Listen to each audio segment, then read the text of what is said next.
Hello, and welcome back to the Access Vikings podcast. I'm Emily Leiker, joined by my Minnesota Star Tribune colleagues Andrew Krammer and Ben Goessling.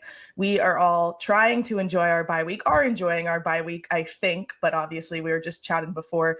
Some things always come up during the bye, whether it's work life or personal life or whatever. So we're getting through it. We have a couple newsy things to hit on from a somewhat surprise KOC availability on Monday after they had gotten back from London. Then we'll dive into some listener questions. And then, as we've discussed and as Ben wrote in his newsletter last week, we are going to get into a list of games from Andrew and Ben's tenure on the beat that I should go back and watch.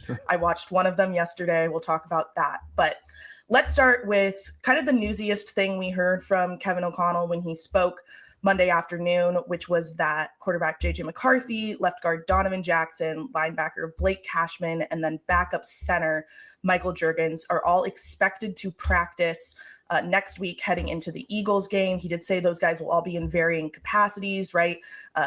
Donovan Jackson had a surgery a couple weeks ago on his wrist. J.J. McCarthy's been out for a few weeks now. Blake Cashman coming off IR. They're all kind of in different kind of phases of where they're at in recovery. Ben, I'm curious what your thought. Obviously, we've talked about hamstring injuries a lot with Justin Jefferson back in training camp and all of that. Now, Blake's coming back from a hamstring injury. Michael Juergens is too. I guess, what is just the thought, particularly with those two guys and that type of injury, maybe looking into the Eagles game?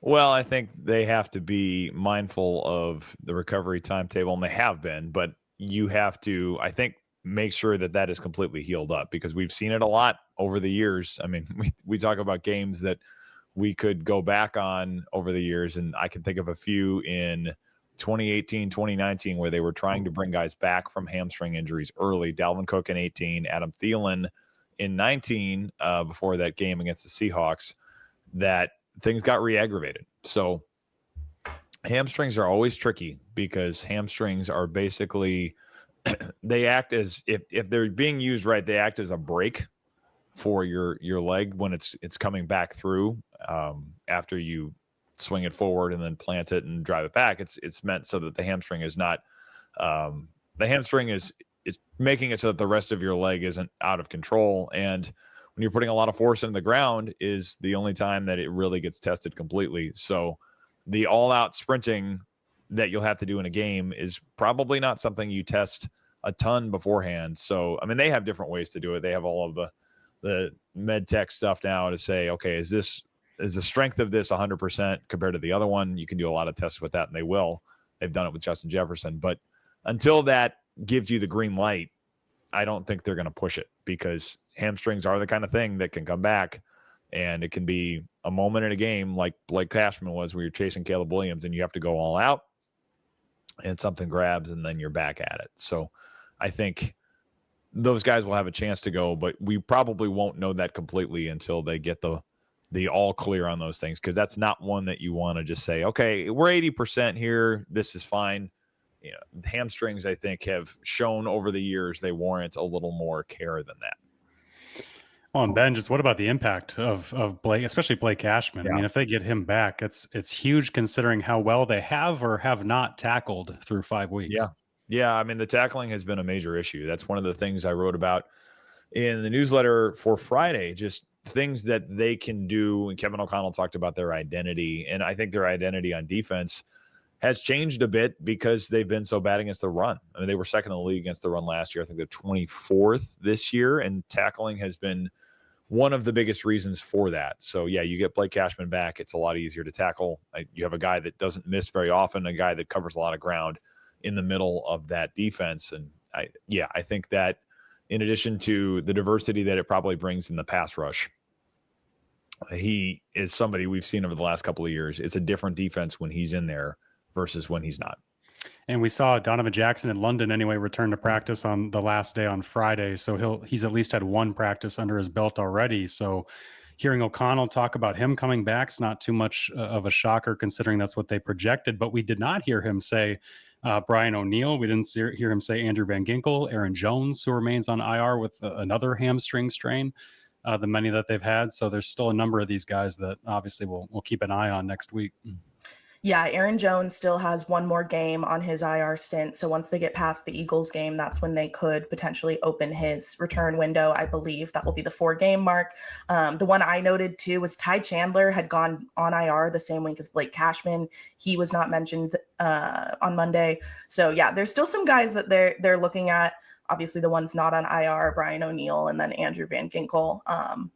That we'll see, I guess, going into next week. But good. I agree that I think Blake Cashman, and we'll talk about this a little bit because there's a listener queue about it. But I think Blake Cashman, if he's ready to go against the Eagles, like that's going to be a huge boon in defending against Saquon Barkley. The other semi-newsy thing, newsy in that there really hasn't been much commentary on it, which I think has seemingly upset a lot of the fans, is what we mentioned in the post-game pod the other day near the end, where there is footage out there, some of the replay angles that seem to show Will Reichard's 51-yard, or do show. I feel pretty confident, having watched it several times, that it does look to hit the wire and go off course. I asked Kevin O'Connell about it on Monday. His response was pretty diplomatic, as you would expect. But the line that stood out to me, or the two lines, is that he said, Will told me he thought he hit it well, and Will doesn't end up that far offline historically since our time having him here. Not really sure what to say on that one, other than that was unfortunate if it did happen, and if it didn't, so be it. Ben, I think you reached out to some people to see if we could get anything behind the scenes or off the record. I guess, what did you hear there? Well, the people I talked to said the league did not have a definitive view that showed the ball hitting the wire. And I've watched enough replays. I mean, it's interesting you say you sound confident. I've watched enough replays. It's like, yeah, the wire moves and the ball goes off course at the same time, but I don't know that I feel confident enough to say that, like, yes, it definitely hit it. I mean, maybe what else would it be? I mean, right. The circumstantial evidence would suggest that it did, but does the ball go offline and the ball flight going by it? Does it, it almost looks like the wind could have blown it or something, but I don't know. I've watched it a few times. It's like, okay, I guess I could see where this isn't 100% conclusive. A lot of the evidence would suggest what else would have caused this to happen. But I don't know that the Zapruder film I've watched tells me exactly that the ball went back into the right to change the Kennedy assassination / Keith Hernandez, George Costanza spit incident in Seinfeld. Well, it was funny because, I don't know either. And Vikings employees, or quite a few on the flight back from London. Sorry, it's Krammer and Newman, not George Costanza. Yeah, there you go. There you go. I had no idea. It was McDowell. He was the second spitter. Could have got that one by me. But there were Vikings employees on the flight back who were debating it too, who had no idea. And they were saying, one of them was talking about how, well, the way that the net is getting brought up, the line could be moving, or the wire could be moving on its own in spite of whether or not a ball hit it or not, because of the operation of the typical field goal net as it's going up or something like that. And so there was debate among employees who didn't know. And obviously they're very vested in wanting to, say it wasn't our guy's fault kind of thing. So the way Kevin O'Connell answered your question, Emily, was very diplomatic and made it seem like he had his own questions that he wasn't going to just air so blatantly.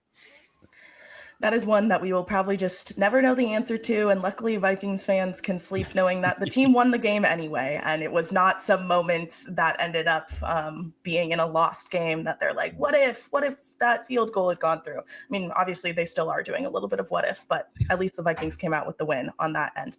Let's get into listener questions. I wanted to start with this one. I thought it was really good, and also went with something that we heard from Kevin O'Connell on Monday. And this one's from John K., who asked, Blake Brandell's football intelligence intrigues me. It's something Andrew and Ben have commented on multiple times over the years. It makes me wonder if he could be a long-term answer at center if he can play the position at an NFL level. Not a superstar, mind you, but competent. Think Joe Burger-like. What are our thoughts on if Blake Brandell could be a longer-term solution at center?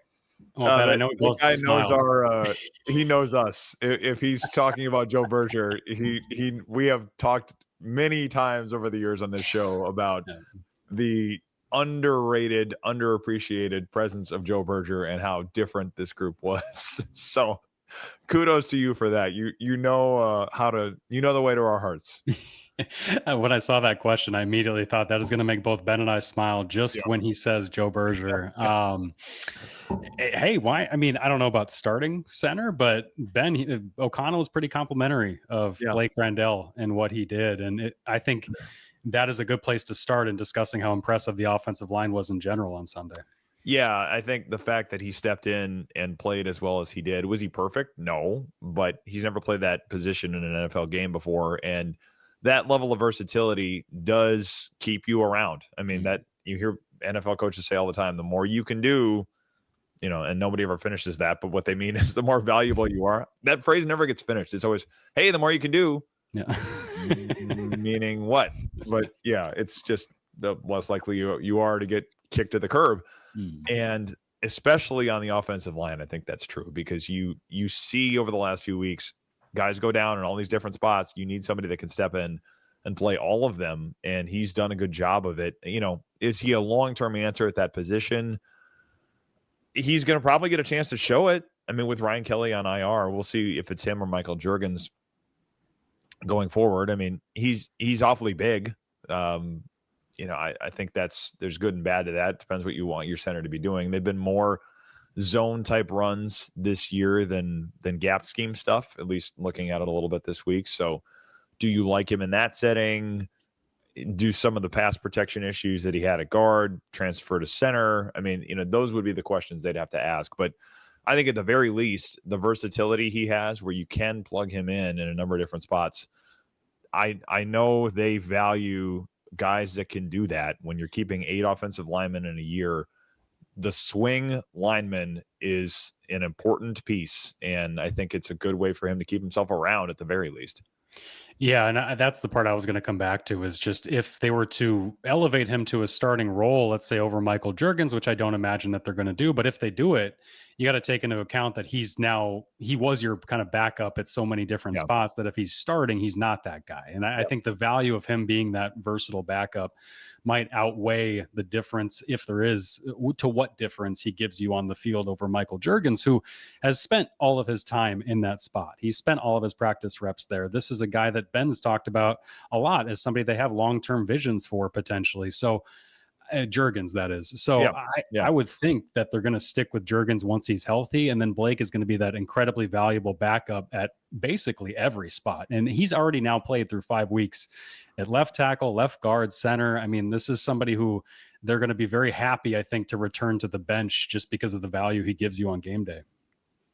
Dave Campbell from the AP did ask O'Connell if Brandell has a chance at holding on to this role while Ryan Kelly's out, and obviously Michael Juergens is coming back from his hamstring issue. And here's what O'Connell said: I think what we learned is we have another high quality center option with Blake. Getting Juergens back practicing again will give us a chance to assess what the best 5 looks like. That's what we'll go with, and we'll work with that accordingly. But Blake had a really, really strong day. So there's definitely, at least for the next few weeks, as Ryan Kelly's waiting out IR with his concussion, there's some possibility there, I think, especially if they feel like they need a more veteran presence. Obviously, this is a line with a lot of young backups on it. So if maybe they feel like, hey, we need someone anchoring that middle that has a little bit more experience, maybe they do turn to him. But we'll see once we get back out at practice. It could be that you start Brandell, and then if somebody else goes down somewhere else, you move him to that spot. We've seen them do a little bit of that here too. They've had to get creative. That's for sure. That's a good point. From Wes R on Blue Sky, finally saw more 2 tight end sets Sunday. Can we get more of that? I guess the question for us is, do you think we'll get more of that from this Vikings offense? That's an interesting question, right? Because considering how TJ Hawkinson blocked, I thought he blocked very well and has been this year, but I thought he blocked very well in Cleveland, and him and Jordan Mason seemed to, or not in Cleveland, against Cleveland, and him and Jordan Mason. Never in Cleveland. No, no. Him and Jordan Mason seemed to have a good rapport, especially on the 14-yarder. He bounced inside of Myles Garrett when Hawkinson had him singled up. So those guys had a good feel that was working. And I think Josh Oliver, we all know, is so good at what he does that I dug into the numbers on our Sports Info Solutions login, and I was shocked to see actually that they're 6th in the NFL in rushing out of 12 personnel. in terms of yards per carry. And they're a very middling rushing attack. They rank 16th overall in yards per carry, 18th in attempts. And this is all boiled down to running backs only, taking the quarterback out of it. They're just not very good, but they are when they bulk up. The success rate, I think, was only 40% against Cleveland out of 12. It was higher in 11, but they had some big plays. They had the touchdown, they had the 14-yarder, the 9-yarder.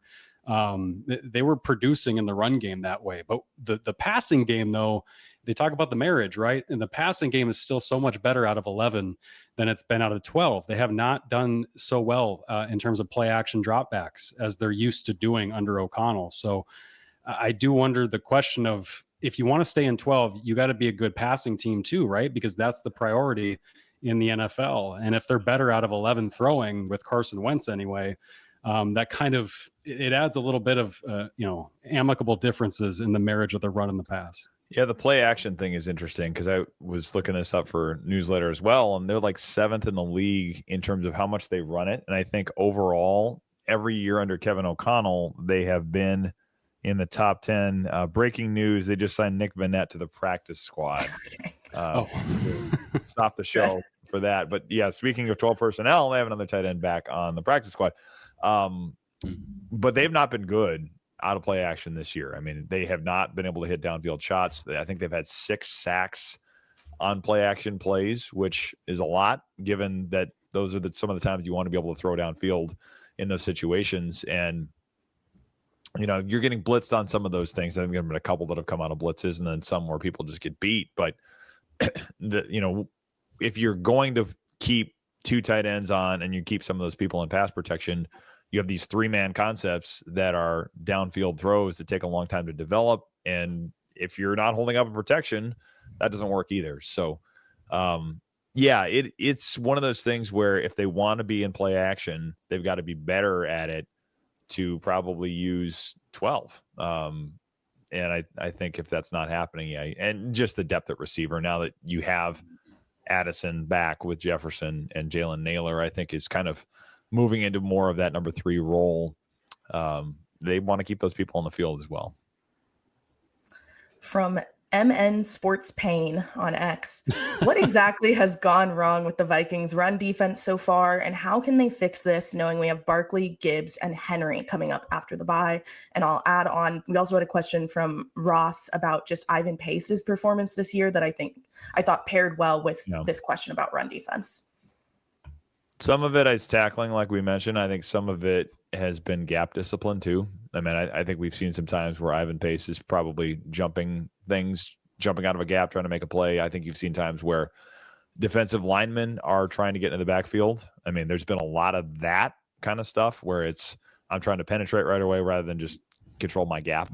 I think that has been something we've seen show up the last couple games, and they've gotten burned on some of those things. So I think a lot of it's just discipline. It's not fancy, but it's controlling your gap, closing things off, closing off cutback lanes, forcing the ball back to the middle, not letting it spill. It's all that kind of stuff. Force players doing what they're supposed to do, that kind of thing.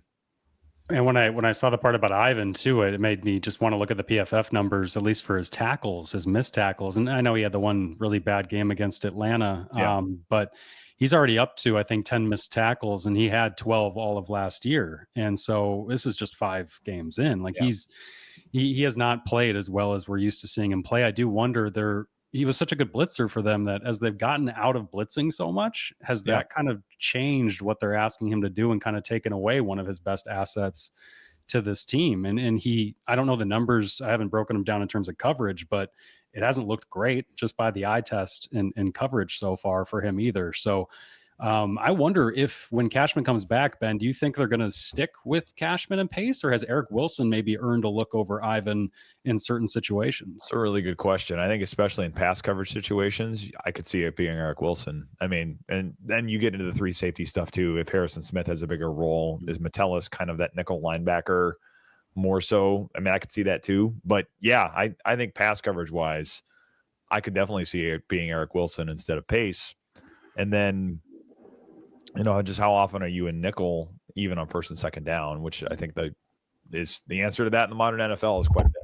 So But yeah, the blitzing point is interesting because they have blitzed a lot less. It's been more conservative. I wonder how much of that has been when you don't have Harrison Smith, some of the packages get a little less diverse. But in general, it has been less. They're still towards the top of the league, but the rates are not as high as they've been. And does that remove some of Ivan Pace's effectiveness? I think it's a good point. And I think too with the run defense, I think Jalen Redmond, at least by the numbers and what we've seen, he seems to be doing pretty fine in terms of their, swapping him out for Harrison Phillips. But the other two guys, I think they've given you more pressure numbers, Ben, but I don't know what I've seen has been the same in terms of that discipline you're talking about from Jonathan Allen, Javon Hargrave, even a young guy, Levi Drake, getting in there. He seemed to be out of from him. Yeah, he seemed to be out of position and missed Judkins' tackle in the backfield on a big run. Like there's just guys here and there, the pieces they've changed and brought in just have not kind of meshed the same way that they did last year. Yeah, I think that has been a theme in that group. The games they've gotten burned, it's been some of those. It's not every play that's happening, but that has shown up enough to be like, yeah, that's different than it's looked in the past. Barkley and Gibbs, definitely the threats that we would have thought prior to the start of the season they were. I'm not saying Derrick Henry, that is, of the Ravens, isn't, but he is having an interesting season. The Ravens as a whole are having an interesting season.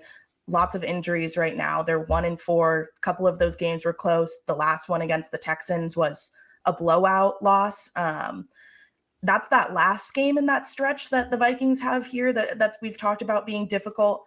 But it is interesting just to consider that maybe they aren't as daunting as we thought they were going to be end of season. I don't know if either of you have any thoughts on that, but I figured I'd throw that in here since we've obviously talked a lot about what this stretch looks like. Speaking of hamstrings, I think the difficulty of the Ravens depends a lot on a particular hamstring out in Baltimore that belongs to Lamar Jackson. So, yes. I mean, I think that matchup changes a lot if he's not back by then, but that's still 4 weeks out. I would think he'd have a good chance by then, but that I think is the other thing to consider there. And I know this is a bad time to bring it up because I didn't see the game, obviously, but the Texans blowing out the Ravens is a Cooper Rush start. But Ben, we've seen Cooper Rush. That could be foreshadowing? Yeah, we've seen Cooper Rush come into, was it US Bank with Dallas and win? Yep. Gosh, that was a while ago. Yeah. 2021, I think. Yeah, is that game may that one, I think it was 21. Yes, I was looking at a few of the games from 21 as I was putting my list together, and yes, indeed, that was 2021. I believe it threw to CD Lamb at the end. So the account Minnesota Sports Pain knows all about that one. It does sound like it, just based on their. Stick around for the end of this show, Minnesota Sports Pain. We'll have a few for you. We've got about 3 more questions left before we get there. And we're kind of switching over to GM Cap a little bit here with this next one. From Andre K on X, how thin or thick was the ice for Addison before missing the walkthrough and now after missing the walkthrough?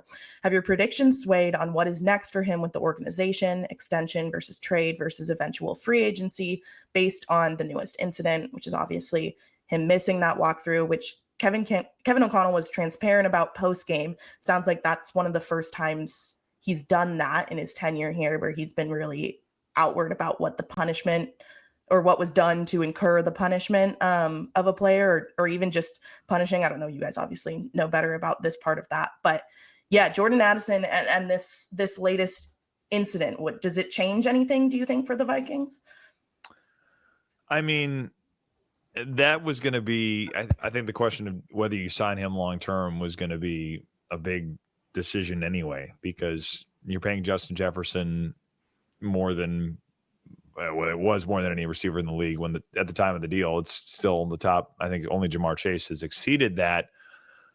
And then you're going to have to make a decision on a quarterback fairly shortly after that as well.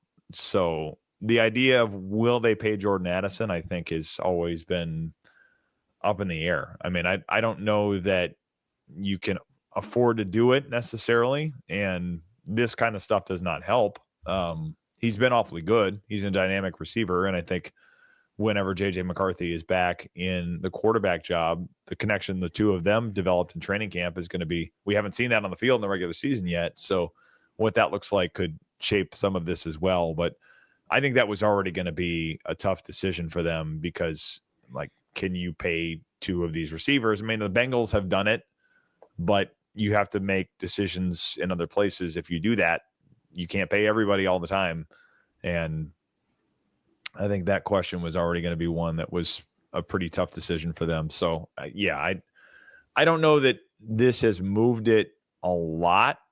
It certainly doesn't help, but I only say that it maybe hasn't moved it a lot because I don't know how realistic that was in the first place.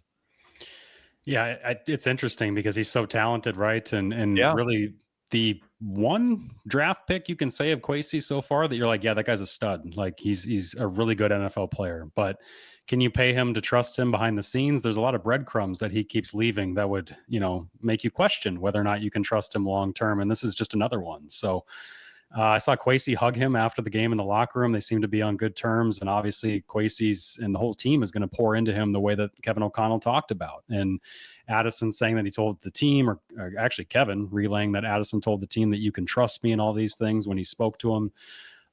This is all stuff that sounds good. It's good to hear. But if these mistakes keep happening off the field, year after year with him, we're in year 3 now, and we've got as many of these brief off-field issues that we can talk about. And that this is just what the public knows about. Frankly, there might be stuff we don't know about. So I think with him, it just makes it more of a clouded, as Ben said, more of a clouded negotiation or outlook when you've got so many high-priced people on this offense already. And as Ben also said, the one that you don't have quite yet is the most important one at quarterback. And that's the one you got to really figure out and wonder if you can fit that within a wide receiver contract that might be like Devonta Smith's, which is still a ton of money that Philadelphia shelled out for him. And that's a huge, that kind of a thing. Yeah, huge commitment. So this doesn't help. And Addison scoring the touchdown's great. But frankly, Jalen Nailor could have done some of that stuff too at the end of the game. Yeah, this incident obviously much smaller than his other 2 incidents in the summers of 2023 and 2024 in terms of scale and ramifications, obviously. But yeah, I think when you're looking at the stack of things going on, and then obviously all those other financial implications and things that we just discussed there, it is an interesting conversation. Emily, can I throw one more in that just came in through email? Go ahead. You can always send these to us at accessvikings@startribune.com, as well as Rick in Ely just did. He says, hey, Strib Gang, what happened to Adam Thielen? In the first couple games, it seemed like he dropped as many balls as he caught. Then he was invisible in Dublin and London. Will this turn out to be a bad signing? What happened to Adam Thielen is Jordan Addison returned to the lineup. Yeah, that's a lot of it.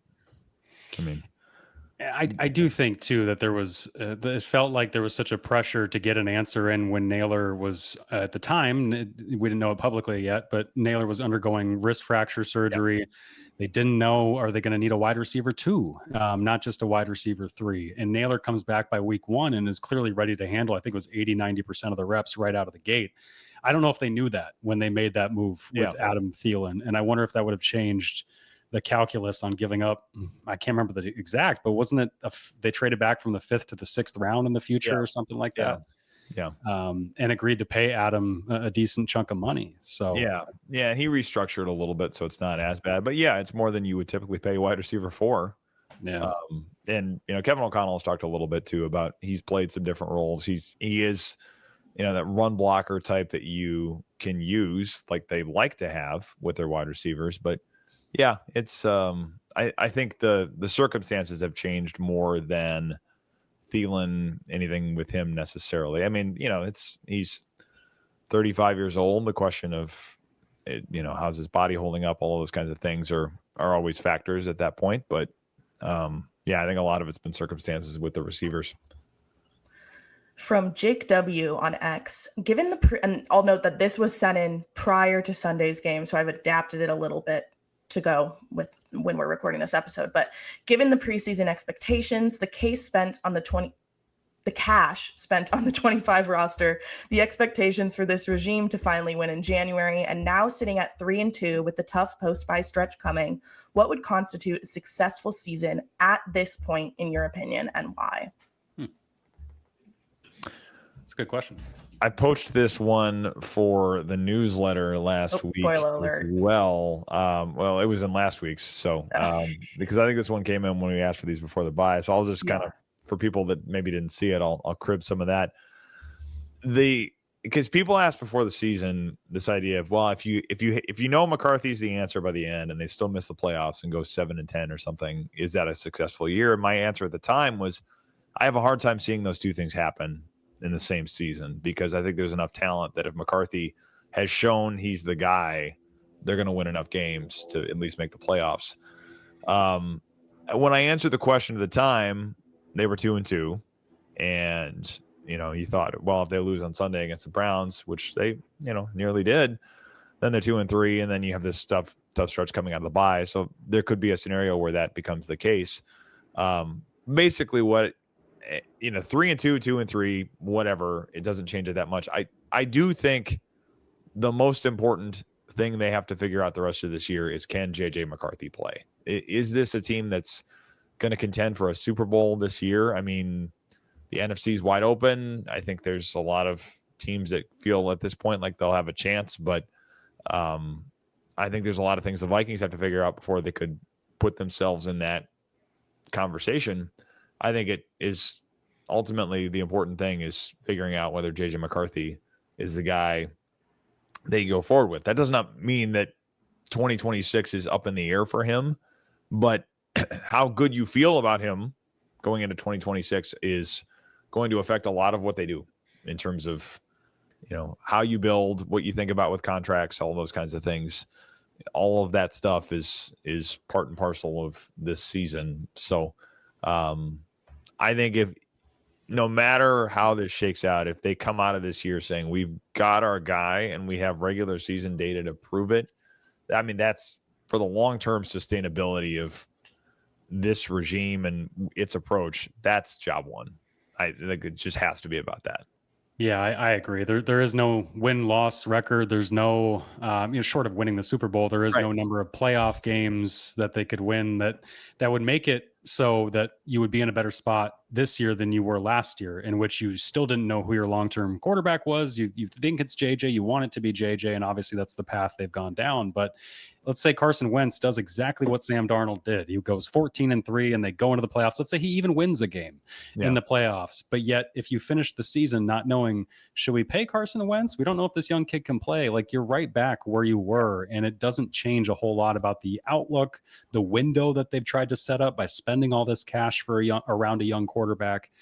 I totally agree with Ben. It's about McCarthy. It's about figuring him out, which is why we probably answers our own question, or not our own. I don't think it's our question, but the open question in the public of what do the Vikings do at quarterback with Carson Wentz? It's like, well, you still need to know whether or not JJ McCarthy is your answer long term. And we're talking about, I mean, some of this is like Vikings fans.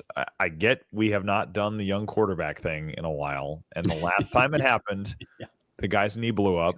And the time before that it happened, it was Christian Ponder. So I understand there's some trauma. But we are talking about a guy that had one really bad game and another one where he had a bad 3 quarters and then pulled out a comeback to save it in Chicago. That is still a very, very small sample size of when you can say, hey, this guy's a bust. He can't play. I mean, you're not going to know this soon. So this does require, I know it's hard, but this does require a little bit of patience as you watch the guy develop at age 22 and get a chance to win a home game. I mean, this is still something he's trying to do for the first time. So that we're still in the infantile stages of this whole thing. Yeah, there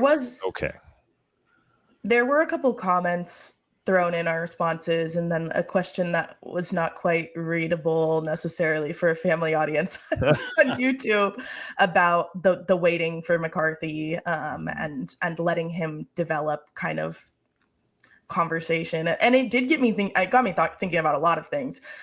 But I did wonder, like, as a more like philosophical question, like how much just society in general's trend towards instant gratification due to social media and all of that stuff affects some of these things and like the willingness fans have to wait out a quarterback developing and stuff. It's like, okay, well, if we're not winning now, like I want to move on from him. And obviously, if you're also a college football fan, you're basically allowed to do that now. Yeah. Like if your quarterback doesn't win, okay, he's going to go in the transfer portal. We're going to go get someone else next year. And we're going to keep being a title contender every year because we can pick and pull and dunk and whatever, because there's not contracts and all of these other things. So that opens up like what we're used to in this worms. state. Tell you what, if he doesn't win a championship, he's out the door. We're on to the next guy that'll help us win our next championship. That's how we react in the college world around here.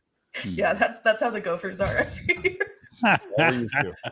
On the edge of a national championship. Yep, right on that edge. Always right on that edge. Oh, we almost beat Ohio State. We almost got there. 42-3. Hey, Almost beat them. They led. It was 3-0 for what, like a whole quarter. Like, I got home and turned it on, and I was like, "Wait, do I need to go to Dinkytown right now?" No, you don't. No, turns out no. Not at all. Not at all. We'll close the listener questions with this fun one. With this fun one from our friend, our friend Neil in London, who asked, "Is Andrew now very foul-mouthed after his intimate Millwall fan experience?" I don't know what this means. Ben, Neil told me how when you were in London and you went to a soccer game, you were with your daughters and you went to, I believe, a Premier League, was it Chelsea game? We went to West Ham and Wolverhampton. So we went to the West Ham took over the Olympic Stadium in London. So yes, we were at West Ham for that one.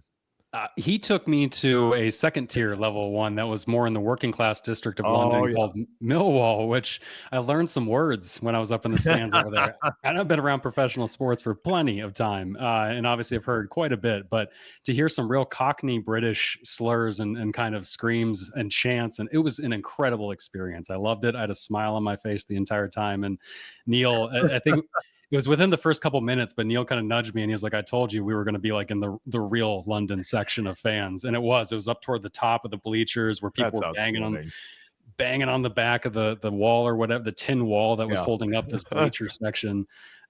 It was great. Yeah, it was fantastic. So to answer Neil's question, yes. And frankly, American sports audiences need to pick their game up, because we as American sports audiences are just boring compared to what the experience was over there. Well, it's funny because when I talked to him about this, so we went, this would have been this must have been in 22, I think, that we went to, because that was when he emailed us and made fun of us for calling it soccer on the podcast. So that I started talking to him about getting tickets.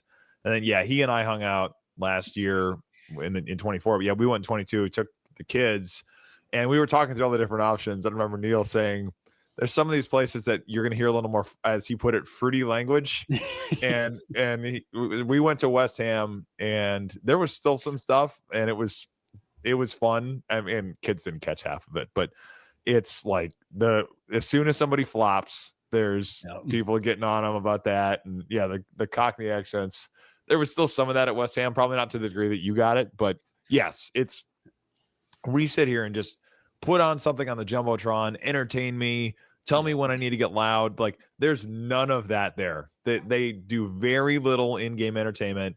Fans are making their own entertainment. Obviously, the singing, the chanting, all that stuff, they're locked in. And basically everybody goes out at halftime to get their concessions, because you also can't bring alcohol into the stands for reasons that should be fairly self-revelatory. So people go out to get their concessions and their, pound a couple of beers at halftime, and they're back in. So it's a totally different experience. And it was very fun. I need to do next time I'm over there, Neil. Let's do that, because I want to do that now. Yeah, Emily, Neil was telling me that, as Ben knows, you can't drink if you can see the pitch. So if you can see the field, you are not allowed to be having a beer, because of the very actually sad and violent past of what these games have turned into in terms of just fans, crowds crushing each other, and some deaths, and just some there were incidents that he could cite through the years of the blank of 89 and the blank of 90, whatever. And I'm just like, holy cow, that led to all these regulations to try and protect 30 on one of them, I think. One of the trampling things. Yeah. So just quite the history. Okay. the part of the pod that at least the three of us, I think, have been anticipating the most. I don't know how the audience feels at all about this section, but Ben and Andrew have prepared lists. I don't know how long of games from the past, 12, 13 years, as long as you guys have been on the beat for me to watch. But can we start with, I did do my homework that we assigned before everyone left for Europe, which was to watch the Josh Freeman game from October 2013 against the Giants on Monday Night Football. These were my notes. So I watched it was a 31 minutes, like, condensed down, literally just the plays. And the first thing that stuck out to me was the Giants had a 10-minute opening drive. And I thought for a moment that I was just watching Giants highlights, but it was just that the Giants had a 10-minute opening drive. And so finally, like, Tirico, like, you got like a snippet of the Tirico call, and he was like, yeah, this is like the longest drive the Giants have had in 20 years or something like that. Opening Giants drive, were winless, I believe. Yeah, that sounds right. Vikings have won one game, I think. Surprisingly, none of my notes are about Josh Freeman himself because I was just distracted by everything else going on, and he wasn't really doing much in the end. But threw a lot of passes.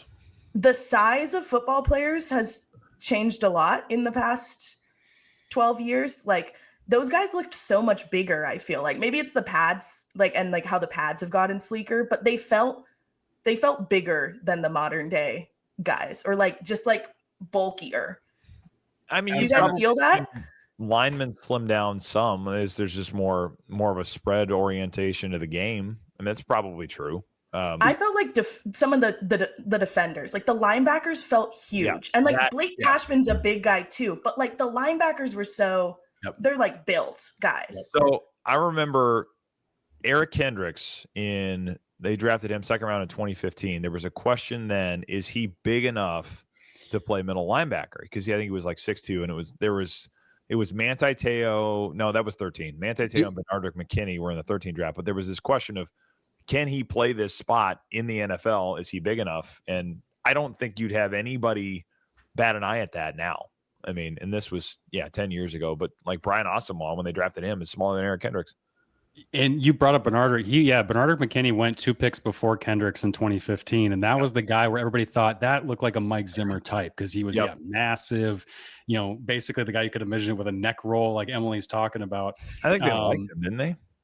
Yeah. And we heard after the fact that, that might have been the guy. And then they settled, quote unquote, for this undersized Eric Kendricks, who they thought might be replacing Greenway or might be the weak side. And then he just won the middle linebacker job, got Gerald Hodges traded in the first month of the season. While we were in a bye-week press conference with Rick Spielman.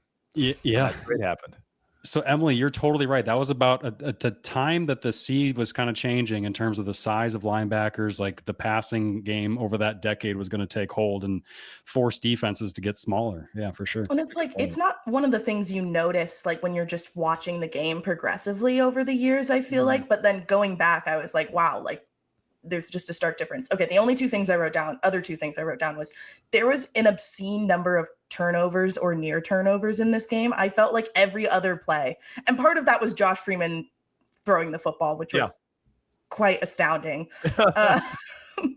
And then Jared Allen had maybe one of the craziest sacks I've seen, and I'm sure it's only like a snippet of his full career highlight reel, obviously, but like where he was wrapped around an offensive lineman and grabbed Eli Manning with a single hand on his jersey and was holding him back from rushing down the field as an offensive lineman was like wrapped around him. And I was like, that's why he's in the Hall of Fame. Yeah. I don't remember that. I have to go back and watch this game. Yeah. We're going to have to go back and watch him here at the end. Some of these are, it's like, relearn everything that happened in these games. Those are my thoughts on the Josh Freeman game. Hit me. That's perfect, Emily. And I can't believe none of your notes were about how he was sailing passes into the stands the entire time. Well, it was just because it was like, one, it reminded me of watching Russell Wilson 2 weeks ago in his last start for the Giants when he was doing like the same thing. So I think it was just like, I feel like I've seen this recently. Yeah. And then in that game, didn't Marcus Sherrill score the only points for the Minnesota Vikings? Yep. Mm-hmm. He did. Punt return touchdown. Is that still their last punt return touchdown? Good question. That might be. I mean, yeah. Did he have one after that? I don't know. If anybody did it, it was probably him since then. Yeah, it probably is. But yes, I saw. Did I tell you guys? I saw a Cheryl's jersey in London. Somebody had a purple 35 Marcus Cheryl's, and I had to I was like, "What? What is this? This is incredible." That person knew ball. Yeah, loved it. I don't remember anything else about that game other than Josh Freeman being absolutely horrific. Yeah, I mean that's why it's known as the Josh Freeman game. I remember, I think, people chasing the Wilfs down the hall because they just got embarrassed in their hometown, and it was like we were kind of bottoming out. I mean, the prelude to that game was they lost their first 3. Matt Castle starts in London because Ponder had a broken rib that was too close to his heart. They were worried about him flying. He ended up flying to London, but they put Castle in. They win with Castle. They come back home, I think, lost to the Panthers after the bye. They had enough money that Leslie Frazier was trying to beg Antoine Winfield to come back. They'd cut Antoine Winfield, and then Frazier wanted him back because they were putting Josh Robinson at slot corner, and that was a mess. And they didn't sign Winfield, and instead they signed Josh Freeman with that money. So they lose the game with Freeman, and then there were a couple of games later that season where like the Packers didn't punt, and then Washington, I think, came on a Thursday night. They didn't punt the teams didn't punt for like 6 quarters in the Metrodome, and that was the game where after they finally got stopped, Leslie Frazier asked, what'd you say when you stopped? And he said, I said, hooray, hooray, hooray. So that season, I mean, the Josh Freeman game is where that season really went off the rails. And they ended up 5-10-1 and blew all sorts of late leads. And quarterback thing was a mess the rest of the year. And that was the end of Leslie Frazier at the end of that season. Emily, the only other 2013 game, well, I had 2 other 2013 games on my list, but the one I want to go to was the one I actually saw recently. The ending of it was replayed on like the greatest finishes of all time, like some kind of NFL cut up on YouTube. And it was one of the 5 blown leads. It was, Minnesota, Baltimore. The snow's coming down. Cordero and I think Jacoby Jones were trading touchdowns. Yes. And I can't remember who else scored touchdowns. Toby Gerhardt, I think, had one in that game. Was it 5 touchdowns in the final 2 minutes? Yes. It was crazy. Insane. Yeah, that one was definitely on my list. They had a mortar kick that I think Jacoby Jones brought back for a touchdown. Adrian Peterson hurt his foot in that game. They were worried about a Lisfranc injury. Toby Gerhardt had to come out. I think Toby Gerhardt had a long touchdown that looked at one point like it was just back and forth and back and forth and back and forth the last couple of minutes. It looked like Gerhardt was going to be the hero. It looked like Cordero was going to be the hero. And then I think Flacco hit somebody for maybe the tight end, Dennis Pitta, maybe sounds in the back of the end zone for the game winner. So that was a wild one. And the same Joe Flacco, who was just traded and is going to start for the Cincinnati Bengals on Sunday. Keeps coming back. Is he elite? I don't know, but he's certainly got elite endurance in the NFL. All the games I had on my list for Emily were fairly old. It was 2013, 2015, 2016. I mean, obviously, like the Minneapolis Miracle is one that you've got to go back and watch. Yeah. Stuff like that. Probably their last playoff win you should be familiar with, right? Saints. Yeah, I had that on my list. But like I had, like, for instance, the 2016 Vikings Colts game. Oh wow. Yeah. Eric Swoop. Like they got torched by, was it Andrew Luck coming in throwing to guys that you'd never heard of? And when I say you, I mean just the royal you, like none of us had ever heard of this guy. Eric Keep Swoop, them in base personnel and throw on their linebackers. And they were so desperate. I'll never forget our photographer, Carlos, got this epic shot of Linval Joseph. So our photographer's up in the rafters, as he does sometimes, and he's looking directly down onto a play. And he happened to get a shot of Linval being so desperate to block, I can't remember if it was a field goal or an extra point for the Colts, that he jumped over the long snapper. 340-pound Linval Joseph jumped over the long snapper, and our photographer got a straight down image of Linval like landing on his face over the long snapper in just desperation. And oh my gosh. The whole game was desperation. They were fighting for their playoff lives. I believe it was the last time they were eligible for the postseason that year. And Ben, wasn't that when Adrian decided to shut it down after that game, or was it going into that game? No, so Adrian Peterson had torn his meniscus week 2 in the first game at US Bank Stadium, and he comes back in December for that game. And basically, they had won enough to keep themselves in the. Well, they started 5-0 that year, so they were still in the playoff mix. He comes back for the game and basically says, "We're in it," but then he fumbles early, gets injured again, and then decides, "I'm done for the year," which Mike Zimmer did not like. So then the next week, they get blown out at home against the Colts, and the next week they went to Green Bay for a game that I think is on both of our lists. Affectionately known as the Mutiny on the Fox River. Yeah, that one too. And that one, I don't know if the game's as memorable as just what happened afterward with all of us. That might have been more of the memorable part. Adam Thielen had like 200 yards receiving. Oh, really? Game. See, I don't even remember that. Game was a shootout. I don't even remember that. Yeah, it was. Of course, the context for people who may not be familiar, they had almost always had Xavier Rhodes play one side. They had him shadow most people, but against the Packers, they would always play sides where Rhodes would take Jordy Nelson when he was on one side and Terrence Newman would take him on the other side. They wouldn't have Rhodes follow across the field. And then when Jordy Nelson was in the slot, it was Captain Munnerlyn that would take him typically. So that game, they had decided Zimmer wanted finally to have Rhodes shadow Jordy Nelson. And early in the game, they're not doing that. And then I think Nelson did most of his damage in the slot, which so made it kind of a moot point. But early in the game, they're playing sides. And then I think in the post-game press conference, you were in Zimmer's presser, Andrew, because I think I was in the locker room. I was still at ESPN at this point. But I remember you went to the post-game presser and asked Zimmer, it's at the plan to shadow Jordy with Xavier. And he says, well, they were supposed to do that the whole time, but somebody decided they didn't want to, or basically volunteers the fact that they disobeyed what he wanted in his game plan. So then I think you came to the locker room and we all start to figure out, oh, crap, what happened here? And we're all asking all the corners about it, and they have to kind of huddle up. Captain Munnerlyn goes over to Rhodes, I think, and says, hey, they know what happened. And Newman, just bolted for the door. Rhodes initially, I think, was going to say nothing about it, and then he just goes, you know what, screw it.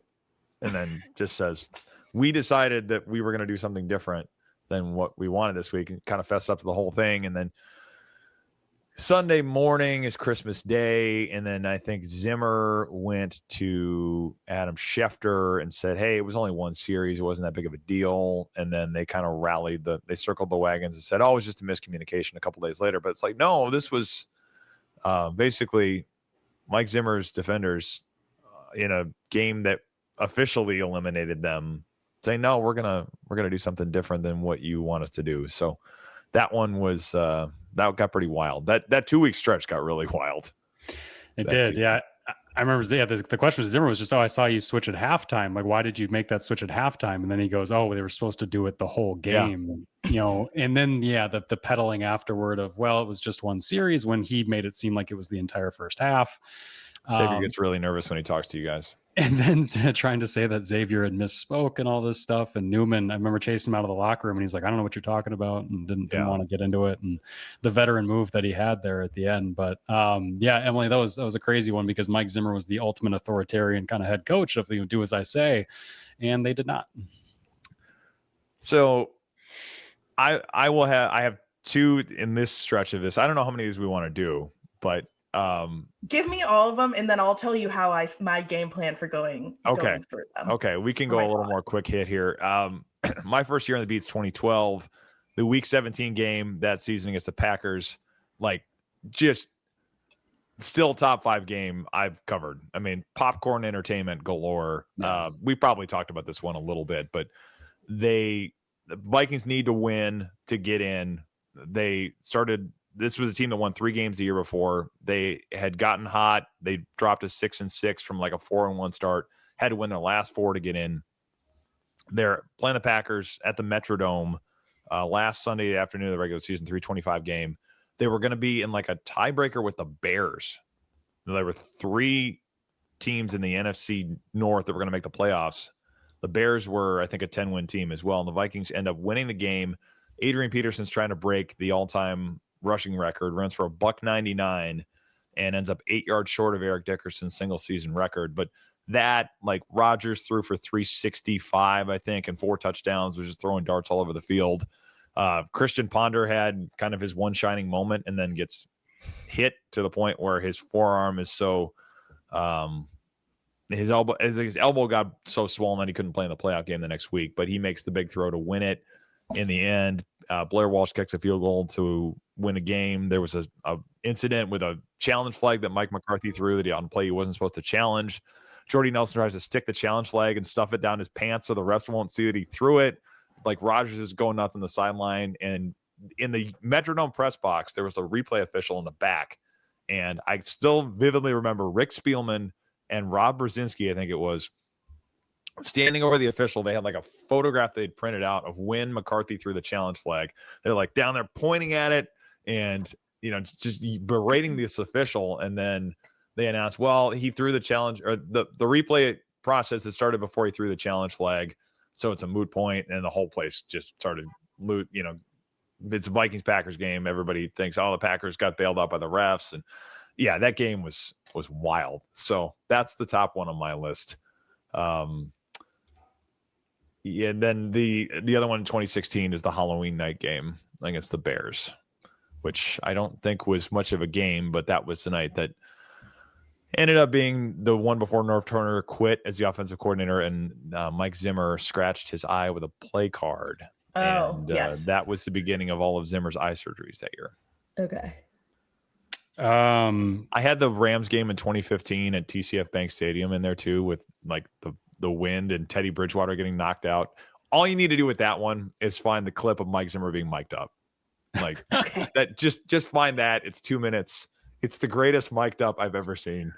That's all you need on that one. Anyway, moving on. Should I go? Go for it. Do you have any more? 2022 Vikings Bills. Got it. Yes. You got Also that one was incredibly fun There's to a watch. There's a high chance I did watch this because I would have been living in Syracuse at that point, so it was probably on TV for me. You would remember the catch of the year, quote unquote, of Justin Jefferson, right? We're fourth down, skies up with one hand, comes down with it. That was the shining moment in that game. Yeah. But Josh Allen fumbling at the one, and the Vikings getting it to help them get back in. That was huge. The back of my shot here. I'm trying to. Oh yeah. Just like, what are you doing? This is the front page. There we go. From that game. Yeah, that was an incredible game. So that would be up there for me. I'm sure you also watched the Vikings Seahawks 2015 wild card game.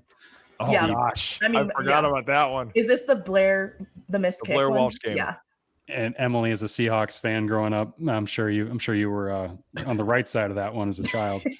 Yes. Man, I forgot about that one. And actually, an underrated Vikings game, just in terms of the rivalry for Vikings Packers, is the game before that when the Vikings won the division in Green Bay. Yep.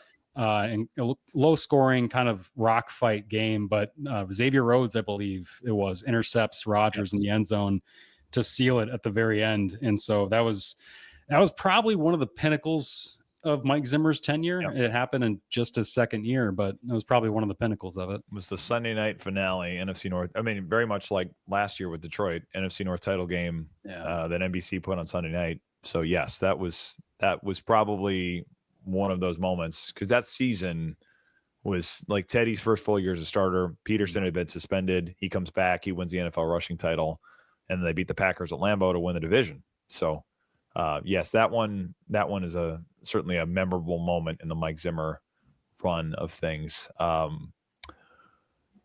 I had the Rams game on Thursday night in 2018 where Jared Goff has a perfect passer rating. I bring that one up for a couple of reasons. They had blown the Rams out at home the year before, and I remember the Rams were kind of the up and coming thing at the time with all the packaged plays, and they were kind of taking the league by storm. I remember Mike Zimmer being very confident in 2017 that no, we've got this thing cracked. We can beat this team. And we talked to him before the game, right, or that week, and he was like, "This won't be a problem." And they killed him. They killed the Rams at home. 2018, they played out there on a Thursday night. Jared Goff, and this was like the moment, and it seemed like everything had started to change. Jared Goff has a perfect passer rating. They basically just, I think, had figured out the Vikings coverage rules and put them in a lot of situations where like Anthony Barr was going to be matched up on Todd Gurley. I think there were a couple of moments where Anthony Barr, the Cooper Cup, the leak route that you see still get used in this offense all the time. Cup had a long touchdown on that. I think they got Robert Woods matched up on somebody for a touchdown in that game. So it's still relevant in the sense that like that was how a Sean McVay offense beat a Mike Zimmer defense, kind of exposed a Mike Zimmer defense, and ultimately a Sean McVay coordinator 4 years later takes over the job for Mike Zimmer, and Jared Goff still is in our lives quite a bit too. So I had that one on my list. I had the playoff game against the Saints, and then another one to throw in there just for the weirdness of it. The first 2 home games in 2020 where there's nobody in the stadium, you have empty crowd or empty stadium against the Packers to the point where Rodgers is hard counting everybody and hard counting the defense in the stadium at US Bank Stadium because there's nobody in the stands. And then 2 weeks later, they lose to the Titans, but that was the first big game for Justin Jefferson, who did not start the first 2 games of that season because they didn't want to play a rookie receiver that early. And Jefferson had a $175, has the long touchdown, the first gritty of his career in the NFL. He started from like the 5-yard line, and they ended up losing the game, I think, by 2. But yeah, I had those 2 on my list as well. You never know if a kid's going to be ready, Ben. It was his rookie year. Come on, go easy on him. Yeah. I Tajay Sharp, I think, was starting ahead of him, or BC Johnson. I think it was a couple of those guys that were starting ahead of Justin Jefferson. But incredibly nice guy, BC. Yeah, he was. Yeah, very nice guy. You got any more on yours? Actually, no, I did not. This is a long list. Because we've gone through quite a few of them. Honestly, that 2013, I had 2013 Vikings Bears written on there just because of how absurd that ending was. Oh yeah, we in Soldier Field. Yeah, we talk about that game so much that to figure out what the heck we're talking about. I mean, just the last drive would do it. The last play of that game would do it because how many times have we talked about that game on this show over the years? Yeah, that 2013 season was wild, but that one in particular was good. And I'm sure we're forgetting great games here and there, but I have more. I will just do. I'm going to go quick hit on these. It would like we've like put aside your Netflix stuff. We've got entertainment for you for the next 3 years of your life. 2021 loss to the Lions again. Jared Goff. Lions were winless. Cam Dantzler covering the back half of the end zone as Jared Goff hits Amon-Ra St. Brown. That game was probably kind of spelled the end for Zimmer. I had the loss of the Lions in 22 because they could have won the division. That was probably the end for Ed Donatel because there was so much open space in the coverage at that point. I had the Colts game in 22, the big comeback, 33-0 comeback where they come back and win the game and biggest comeback in NFL history. I also had the Packers game at Lambeau in 22. I bring that up because that was the game where they didn't have 7-stud cleats. Like this still comes up every once in a while. Yeah, we talk about this. Yeah, we talk about 7-stud cleats. So I try to pick some that are sort of still thematically relevant, but I think it was a 325 start, and they go out for warm-ups and the field is still thawed and it's fine, and then by the time the game starts, it starts to cool off, and Justin Jefferson's slipping around like crazy because he didn't have 7-stud cleats on. This is the game where Jair Alexander does the gritty in front of Jefferson, is trying to troll him and all this stuff. And O'Connell after the game was mad about, he basically said, these guys played here in this same weather the year before. That was a night game. That was the Kirk Cousins COVID game in 2021. But O'Connell basically said, this is not unfamiliar to them. They should understand the footing in this stadium. So I bring that up because then the next year when they go to Lambeau, there's all of this, hey, we need to wear the 7-stud cleats. Kirk Cousins has 7-stud cleats on in Lambeau in 2023. The cleat grabs, that's part of the reason he ends up tearing his Achilles in that game. And we still hear, I mean, it came up with Chicago. We'll probably talk about it when we go to Green Bay in about a month.